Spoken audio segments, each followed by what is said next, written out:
বাংলাদেশের শিক্ষা ব্যবস্থা বর্তমানে একটি রূপান্তরের মধ্য দিয়ে যাচ্ছে। শিক্ষার প্রসার ঘটলেও গুণগত মান, মুখস্থ নির্ভরতা, অপর্যাপ্ত বাজেট এবং কর্মমুখী শিক্ষার ঘাটতি এর প্রধান অন্তরায়। একটি দক্ষ ও আধুনিক প্রজন্ম গড়ে তুলতে এই কাঠামোগত চ্যালেঞ্জগুলো চিহ্নিত করে টেকসই সংস্কার বাস্তবায়ন করা অত্যন্ত জরুরি। আমাদের শিক্ষা ব্যবস্থার প্রধান সমস্যাগুলো এবং এই সমস্যাগুলো কীভাবে সমাধান করা যায়, আজকে সেই বিষয়গুলো নিয়েই আলোচনা করব। শিক্ষার্থীরা না বুঝে মুখস্থ করার দিকে বেশি মনোনিবেশ করে। সনাতন পরীক্ষা পদ্ধতি প্রকৃত মেধা ও ব্যবহারিক দক্ষতা মূল্যায়নে ব্যর্থ হচ্ছে।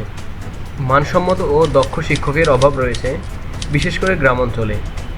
বেশিরভাগ শিক্ষক আধুনিক ও কার্যকর পাঠদানে যথাযথ প্রশিক্ষিত নন। মোট জিডিপির তুলনায় শিক্ষাখাতে বরাদ্দ প্রায় 2 থেকে 2.5%, যা প্রয়োজনের তুলনায় অত্যন্ত অপ্রতুল, যা অবকাঠামো ও গবেষণায় বড় বাধা। সাধারণ শিক্ষার তুলনায় কারিগরি ও বৃত্তিমূলক শিক্ষার হার কম, ফলে উচ্চশিক্ষা গ্রহণের পরও ব্যাপক বেকারত্ব থেকে যায়। শহর ও গ্রামের শিক্ষা প্রতিষ্ঠানের মধ্যে এবং ইংরেজি ও বাংলা মাধ্যমের মধ্যে মানের বিশাল তারতম্য রয়েছে।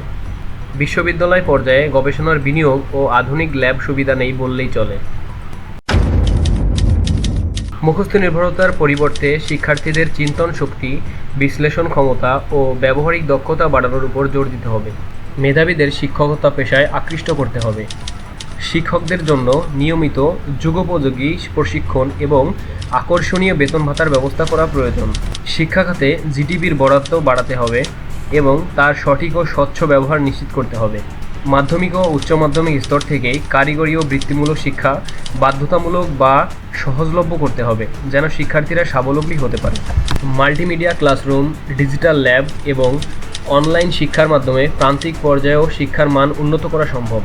বিশ্ববিদ্যালয়গুলোর গবেষণাকে দেশের শিল্প ও অর্থনীতির চাহিদা অনুযায়ী কাজে লাগাতে হবে।